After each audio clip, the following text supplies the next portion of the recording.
There's a moment, a silent, piercing shift, when a narcissist realizes they've lost control over you. Not because you yelled, not because you fought back, but because you spoke with calm, razor-sharp clarity, one sentence, one boundary, and their entire illusion starts to crack. This video isn't about insult, it's about precision. It's about using the ancient armor of Stoic philosophy to say just enough, without rage, without guilt, to end the game they've been playing with your mind. Narcissists thrive in emotional chaos, but Stoics, we thrive in silence, in clarity, in refusal. Today I'll give you 7 phrases. They're not loud, but they're final. Each one is a verbal shield, designed not to attack, but to protect. Say them with calm certainty, and you'll never be disrespected the same way again. If you're done being manipulated like this video, subscribe and turn on the bell. These aren't just words, they're exits from a prison you never agreed to enter. Let's begin. Number 1. I see what you're doing. At first glance, this phrase might seem simple, almost too gentle to matter. But when spoken at the right moment, with calm certainty and unshakable presence, it becomes devastating. Because what it does is pull back the curtain. Narcissists don't fear confrontation. They fear exposure. They rely on you not seeing clearly. But when you say, I see what you're doing, everything changes. You stop dancing in their storm, and instead you stand still while they spin. You remove their invisibility cloak and bring the game into the open. This phrase is not an accusation. It's not an emotional outburst. It's not even a demand. It is an observation. Direct, unshaken, undeniable. And that's precisely why it works. Narcissists thrive on confusion. They twist your words, shift blame, and play innocent. But this sentence, it burns through that fog. It doesn't leave room for denial or theatrics, because once the truth is named, it can't be unspoken. The Stoics knew that naming reality is the beginning of peace, Marcus Aurelius wrote. The first rule is to keep an untroubled spirit. The second is to look things in the face and know them for what they are. That's exactly what this phrase does. It doesn't argue about intentions. It doesn't get dragged into emotional gymnastics. It just calls the behavior what it is. And here's where your power really shines. You don't follow up with explanation. You don't defend your observation. You don't wait for approval. You let it hang in the air like thunder. This is how clarity defeats manipulation, not with volume, but with simplicity. Now think about this in real life.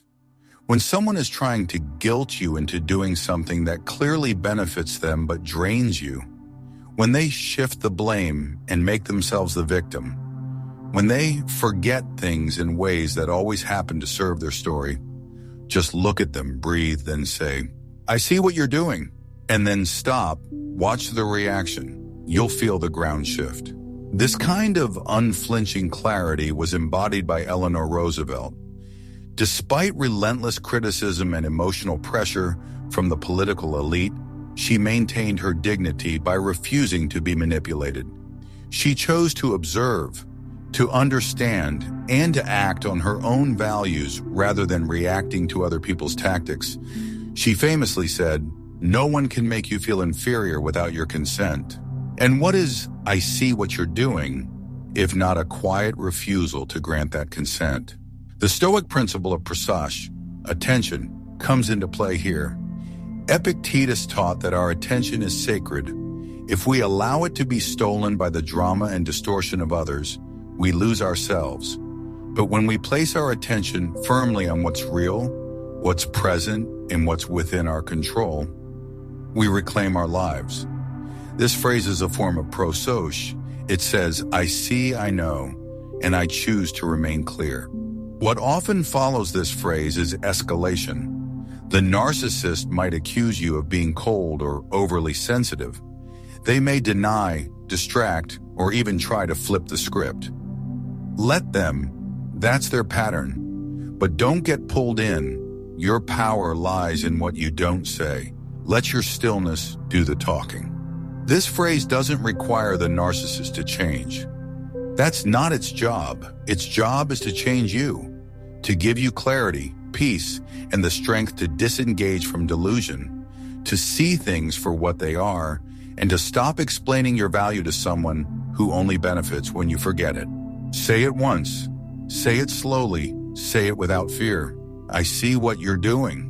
Then walk away, mentally, emotionally, or physically. Because when you name the game ends. Number 2. That's not my responsibility. Few things enrage a narcissist more than hearing the sentence. Why? Because it draws a hard line between what is yours and what is theirs. Narcissists survive by blurring that line. They make their chaos your duty, their emotional outbursts your fault, and their unmet needs your urgent mission. And for a while it works. You carry the weight, you fix, you over-explain, you sacrifice your peace in hopes of keeping things calm. But then one day something changes. You stop apologizing, you stop explaining. You look them in the eye and say, "That's not my responsibility," and everything shifts. This isn't coldness. This is clarity. This is the moment you stop rescuing people who set their own fires and then complain about the smoke. And yes, it will feel uncomfortable at first, especially if you were raised, trained, or conditioned to believe that your worth comes from being needed. But the Stoics would call this confusion of roles. They believed that each person must carry what is theirs and nothing more. Epictetus said it best. It is not things themselves that disturb us, but our opinions about them. When you believe it's your job to fix someone else's dysfunction, you will feel endlessly disturbed. But when you return their burden to them, gently, firmly, you find your own life again. You discover peace not by fixing the chaos, but by refusing to host it. And here's the brilliance of this phrase. It's not emotional. It doesn't accuse. It doesn't blame. It simply clarifies. It says, "This belongs to you, not me." And clarity to a narcissist is poison, because their power thrives in confusion. They want you spinning, doubting, second-guessing. But this sentence grounds you. It separates their behavior from your identity, their demands from your duty, their storm from your sky. Consider Oprah Winfrey. Her early life was surrounded by trauma, manipulation, and expectation. And yet she learned to draw boundaries with remarkable clarity. In one interview, she said, "You are responsible for your life. And if you're sitting around waiting on somebody to save you, to fix you, to even help you, you are wasting your time." That's the spirit of this phrase. It doesn't mean you're unkind, it means you're awake. And the moment you awaken to what's yours and what's not, you become unshakable. The Stoics use the concept of the dichotomy of control, the idea that there are things within your power and things outside of it. Trying to control what belongs to others is a recipe for exhaustion and bitterness. Narcissists love to offload. They want you to carry their guilt, their shame, their past, their future, but none of that is yours. Your responsibility is your thoughts, your actions, your choices, nothing more. When you say, "That's not my responsibility," you are not abandoning anyone. You're refusing to abandon yourself. You're refusing to become the emotional sponge for someone who refuses to clean up their own life. And when they react, because they will stand firm, they may accuse you of being selfish, cold, unloving. Let them. That's just noise. And the more you react, the more they win. But if you hold your stillness, the storm passes. Let's be clear. This sentence doesn't need to be shouted. It doesn't need to be explained. It just needs to be lived. You say it once, maybe twice, then you let your actions back it up. You don't engage in their guilt trips. You don't take the bait. You don't clean up messes you didn't make. You return to your own lane and you stay there. So next time someone drops a crisis at your feet and expects you to solve it, Next time someone manipulates you into feeling guilty for their bad behavior. Next time someone makes you responsible for their feelings, their failures, or their story, pause, look within, then say with calm, grounded presence, "That's not my responsibility." And then walk away, not in anger, but in freedom. Number 3. I won't be spoken to that way. This phrase isn't about tone, it's about truth. And the truth is, your dignity is not up for debate. Narcissists often use language not to communicate, but to dominate. They interrupt, mock, shift blame, raise their voice, or sprinkle passive aggression into every sentence. Why? Because disrespect, to them, is not a slip. It's a strategy. It's a way to test what you'll tolerate. Every insult disguised as a joke, every backhanded compliment, every silent treatment. It's all designed to chip away at your standard. But when you say firmly and calmly, "I won't be spoken to that way," the test ends. Now understand this. This phrase is not a request, it's a boundary, a non-negotiable one.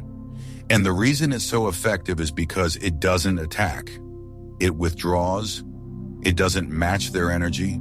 It doesn't escalate the conflict. It simply declares, "This is the line. You just crossed it, and I'm not participating beyond this point."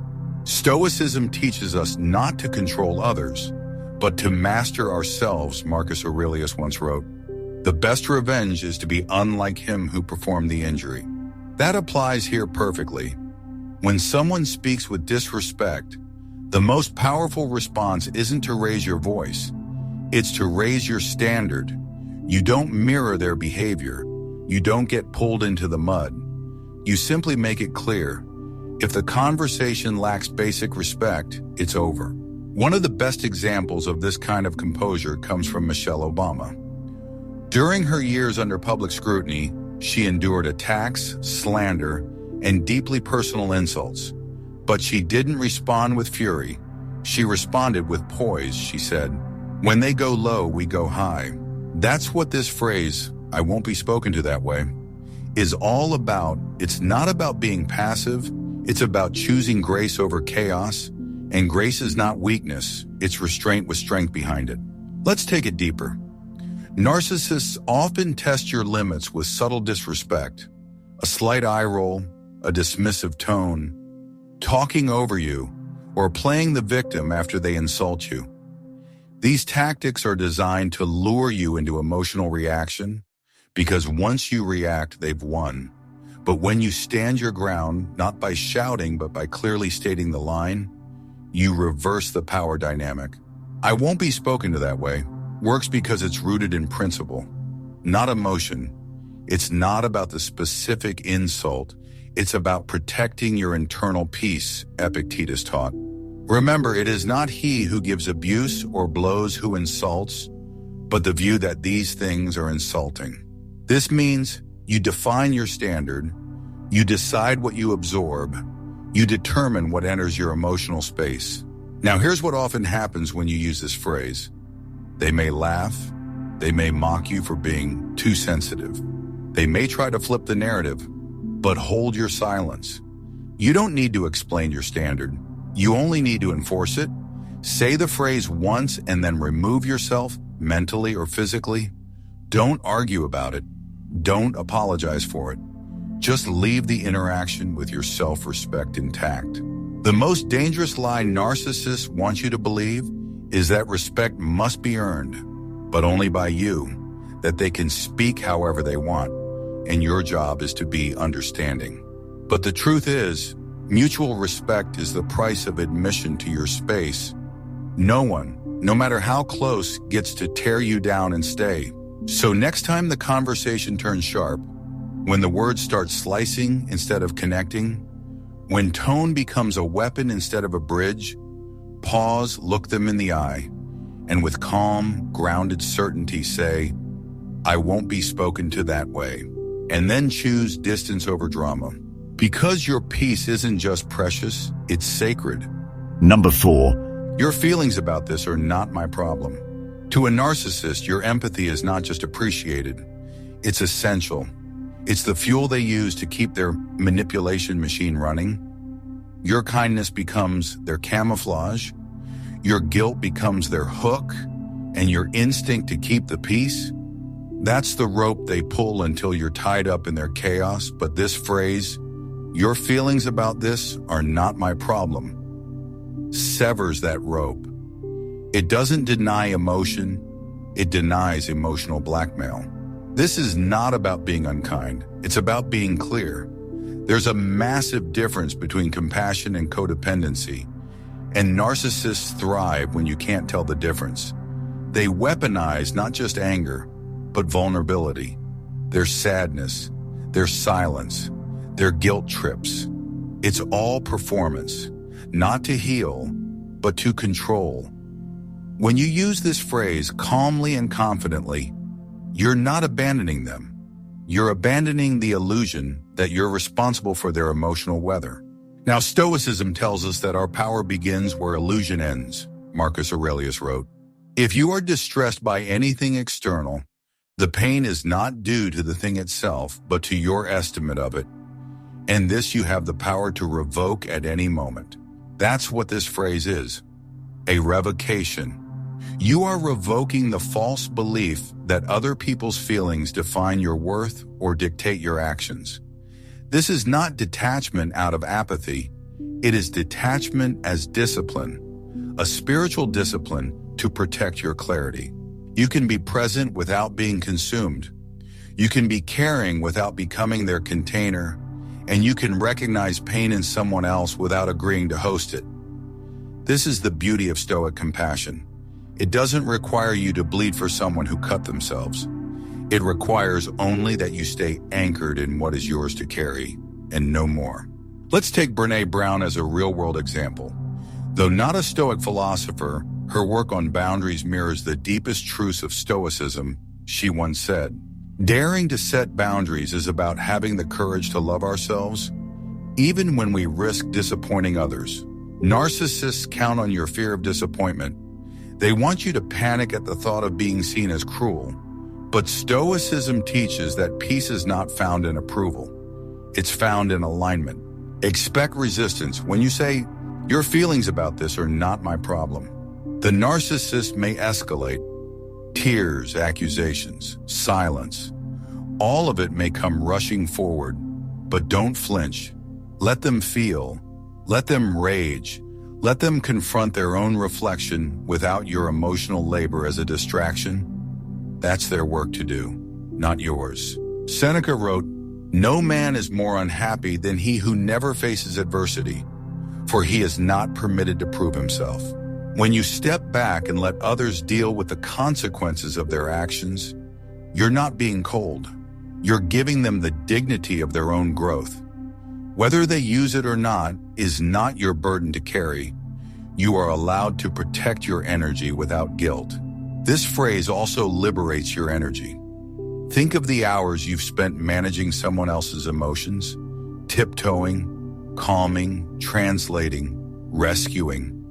Imagine reclaiming that time. Imagine using that energy to build peace instead of constantly repairing storms that aren't yours.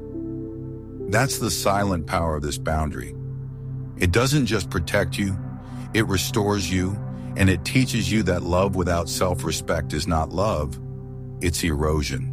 So next time someone weaponizes emotion to pull you into their chaos, when they cry to control, sulk to punish, or spiral to manipulate, pause, breathe, then with steady resolve say, "Your feelings about this are not my problem." Say it slowly, say it gently, say it like you've remembered your value. Because your life is not their emotional playground, and your heart is not a landfill for someone else's unresolved pain. Number 5. I don't need to justify myself to you. Narcissists crave control, not through open conflict, but through erosion. They wear you down, not with force, but with questions. Subtle, repeated, loaded questions. Why would you say that? Why are you being difficult? Don't you think you're overreacting? These aren't real inquiries. They're traps, psychological snares designed to corner you into explaining, over-explaining, and eventually doubting your own perception. But when you stop and say calmly and directly, "I don't need to justify myself to you," the trap snaps shut with them inside it. Because justification in the hands of manipulators becomes surrender. Every time you explain yourself to someone who isn't listening in good faith, you abandon your center. You hand over your peace in hopes that they'll approve your choices. But here's the truth. They don't want clarity. They want control, and your words are fuel. The more you explain, the more they twist. The more you defend, the more they provoke. The only winning move is not to play. This is why Stoicism teaches us to live according to principles, not praise. Marcus Aurelius said, "Waste no more time arguing what a good man should be one." That wisdom holds the core of this phrase. Don't explain your values, embody them. Don't seek approval, practice alignment. The moment you choose self-possession over public explanation, you step out of the game. And that, to a narcissist, is intolerable. They want you stuck in an endless courtroom, one where they are judge, jury, and provocateur. But life is not a trial, and you are not on the witness stand. This phrase, "I don't need to justify myself to you," is how you walk out of the courtroom for good. Take Maya Angelou. She lived with grace, but never performed for those who doubted her worth. Her decisions were not always understood, but they were rooted. "I do not trust people who don't love themselves and yet tell me, 'I love you,'" she once said. That's not cynicism, it's discernment. And when you say, "I don't need to justify myself to you," you're choosing discernment over defense. You're saying, "I see who I am, and I do not require your permission to live as that person." This boundary becomes essential when dealing with narcissists, because they specialize in eroding clarity. They blur your motives, they twist your words, they make you feel like a villain for setting limits. But as Epictetus taught, if you want to improve, be content to be thought foolish and stupid. In other words, let them misunderstand you. Let them think what they want. Their story about you is not your reality. Here's the shift. Stop defending, start observing. When someone constantly demands an explanation, don't give one. Instead, ask yourself, why do I feel the need to convince this person? What am I afraid will happen if I don't? Often the answer is fear of rejection, abandonment, or being seen as selfish. But those fears don't deserve to govern your behavior, especially when the person asking the questions is doing so to undermine, not understand, you. So next time someone corners you with accusations disguised as curiosity, when they press you to explain your every decision, boundary, or silence, pause, look them in the eye, and say with absolute clarity, "I don't need to justify myself to you." Then let that be the end of the sentence. No add-ons, no nervous backpedaling, just the sentence and the silence that follows. Because silence is not weakness, it's wisdom. It says, "I know who I am, and I don't need to explain that to someone committed to misunderstanding it." Number 6, this conversation is over. Some people speak to understand. Narcissists speak to dominate. And when they feel you slipping from their control, they don't get quieter. They get louder. They bait you with circular logic, flood you with word salad, twist your meaning until your mind spins. They don't want truth. They want exhaustion. They don't seek clarity. They seek collapse. And that's when you say the words that change everything. This conversation is over. This phrase is not about slamming the door. It's about refusing to stay in a room that keeps you in chains. Because not every conversation is a conversation. Some are performances, some are traps disguised as dialogue, some are psychological battlegrounds where your peace is the prize. Narcissists don't want connection, they want compliance. And Stoicism reminds us that silence is sometimes the most courageous response of all. The Stoics called this power prohoresis, the freedom to choose your inner response no matter the outer chaos. You may not choose what someone says to you, but you absolutely choose whether to stay in the ring with them. You can't control their provocations, but you can control your exit. And this phrase is the verbal door through which you walk back into yourself. Marcus Aurelius wrote, "You don't have to turn this into something. It doesn't have to upset you." That wisdom is a lifeline in moments of manipulation. Just because someone throws words doesn't mean you have to catch them. Just because they shout doesn't mean you have to respond. Saying this conversation is over is how you protect your energy from being siphoned by noise, pretending to be meaningful exchange. But here's the key. The power of this phrase lies in the action that follows it. You don't say it to provoke a reaction. You don't say it for dramatic effect. You say it to mark the end. That means after you say it, you disengage. You stop explaining. You stop debating. You stop trying to be understood by someone who is invested in misunderstanding you. Real-world example? Oprah Winfrey. Her interviews are known for deep emotional connection, but also firm control. She has walked away from conversations that became combative or disrespectful. She once said, "You teach people how to treat you, and sometimes the lesson is silence.